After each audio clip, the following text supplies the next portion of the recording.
Dia boleh dikatakan termasuk pahlawan juga, bisa ngurus ibu yang sudah tua begitu dan juga ada yang bermasalah, sekalipun terlepas dari apakah dia anak kandung atau tidak. Emang dia bukan anak kandung apa? Katanya bukan kata dari keluarga ayahnya. Ya berarti ya makanya hati-hati, karena kalau nanti ibu itu meninggal, yang berhak warisan adalah saudara-saudara terdekat. Ya. Tapi bisa dikasusin nggak sih Bang seperti itu? Dikasusin apa? Karena statementnya, karena tanahnya juga. Ya kan si Tiko kan belum menyerang nama seseorang, bahwa dia memviralkan ibu itu dan kemudian mendapat tanggapan positif, bantuan dari orang malah bermanfaat bagi ibunya kan. Jadi di mana aspek melanggar hukumnya? Siapa?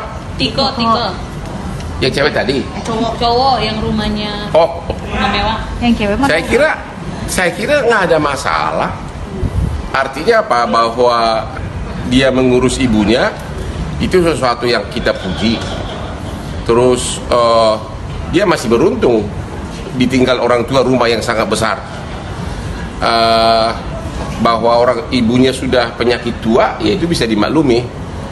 Mungkin nanti dari segi hukum akan ada masalah kalau rumah itu mau dijual saat ibunya masih hidup, karena mungkin diperlukan, kalau memang sudah tidak bisa secara normal lagi berpikir, mungkin ibunya perlu penetapan pengadilan untuk pengampuan, karena sebagai ahli waris kan dia sama ibunya kan, sedangkan ibunya kan perlu putusan pengadilan mengenai pengampuan agar bisa menjual rumah tanah tersebut. Kalau saya sarannya, dengan kekayaan rumah yang begitu besar, kenapa nggak jual aja, dibeli rumah yang lebih kecil dan sisanya dipakai untuk kebahagiaan ibunya, untuk biaya hidup sehari-hari. Saya kira nggak terlalu serius saya lihat masalah yang mereka hadapi.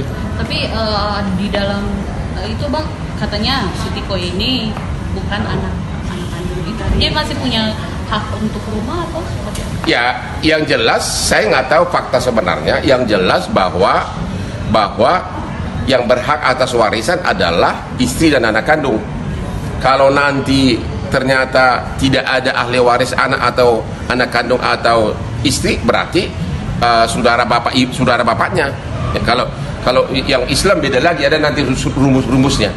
Tapi yang jelas bahwa saudara terdekat gitu loh. Nah, tapi kan akhirnya itu menjadi tanah sengketa. Kenapa? Sengketa. Kan diperebutkan juga. Yang memegang sertifikat bukan Tiko sama ibunya, tapi ada orang lain lagi, dan itu bukan. Oh, itu saya nggak tahu detailnya. Kenapa sertifikat di tangan orang, ya kita harus tanya dulu kenapa gitu loh. Tadi Abang ada ngobrol apa dengan Tiko atau Tiko? Dia nggak ngomong apa-apa sih, dia bilang tidak ada masalah hukum. Ya. Nah, tapi kan ini mungkin keluarga dari ayahnya almarhum ayah Tiko mau melaporkan karena Tiko menggambar-gemborkan hal ini nih Bang. Saya kira pertama, Tiko itu siapa dulu? Apakah dia anak kandungnya atau tidak? Yang kedua, yang digambar-gemborkan itu masih hal yang normal.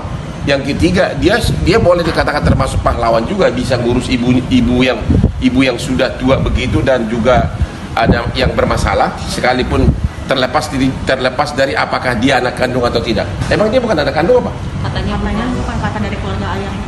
Ya berarti ya makanya hati-hati, karena kalau nanti ibu itu meninggal, yang berhak warisan adalah saudara-saudara terdekat. Ya. Tapi bisa dikasusin nggak sih Bang seperti itu? Dikasusin apa? Karena statementnya, karena tanahnya juga. Ya kan si Tiko kan belum menyerang nama seseorang, bahwa dia memviralkan ibu itu dan kemudian mendapat tanggapan positif, bantuan dari orang malah bermanfaat bagi ibunya kan. Jadi di mana aspek melanggar hukumnya? Tapi kan mungkin keluarga dari si Tiko sendiri Bang mungkin merasa dirugikan karena membawa bapaknya bahwa dianggap menelantarkan, jadi keluarga bapaknya itu risih mungkin Bang. Ya saya kira belum ada dasar, karena buktinya selama puluhan tahun ada nggak saudaranya yang datang mengurus ibu ini? Ya itu pertanyaan. Ada yang nggak datang? Ya. Kalau memang belum, ya kenapa tiba-tiba mau ngurusin gitu kan?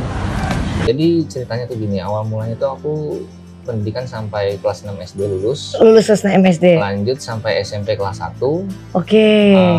Beranjak kelas 2 aku putus. Putusnya itu emang permintaan dari mama, dan alasannya aku nggak tahu, jadi aku nurut aja. Cuman ya alhamdulillah untuk saat ini aku lanjut ke jenjang paket C, dan sampai sekarang masih menjalani dengan kondisi mama juga kan. Waktu itu mama itu kondisinya belum separah saat ini. Iya. Mama itu masih suka berinteraksi sosial, masih suka kegiatan dengan lingkungan. Ya. Dan dulu itu pada saat awal-awal putus dan papa pisah dengan mama, Ya. mama itu kegiatannya sih bikin gorengan, kue-kue gitu, masih ada keinginan untuk dagang, masih stabil.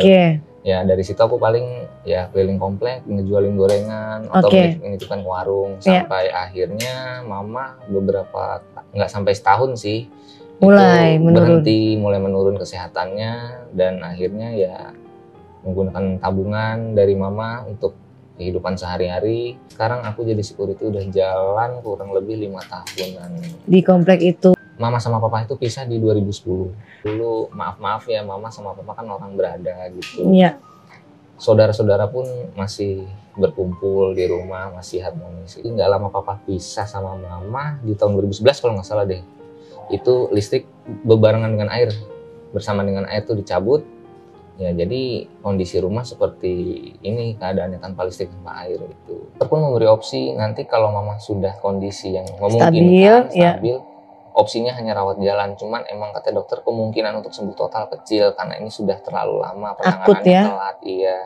12 tahun itu bukan waktu yang sebentar. Papa sama mama itu satu kerjaan, satu divisi rekanan departemen keuangan, bagian pengadaan barang, alat tulis kantor dan lain-lain. Ya simple malah sih sebenarnya, pengen mama balik, kondisinya sembuh seperti sedia kala dan rumah bisa ditempatin. Itu aja sih paling untuk saat.